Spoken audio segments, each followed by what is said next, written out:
In this video, I'm going to teach you how to use dependent form fields in HubSpot. In order to do that, you first need to head over here into the forms that you wish to edit. You can either create a new form or edit an existing one. Now with this, you can click on a form field, like for example, the first name right here. You can proceed to click onto that field, and from in there, you can see these field options. You can change its label, placeholder, as well as make it a hidden field or required field. You can also click on the disconnected property in order to connect it to your property settings. With this, it can be dependent right there. Now, onto this case, you can also change the logic for this particular option in order to actually add it and make it a dependent field.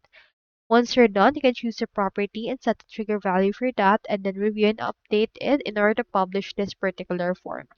If you haven't signed up for HubSpot yet, make sure to use our affiliate links given in the video description. Thanks for watching, and I will see you in my next video.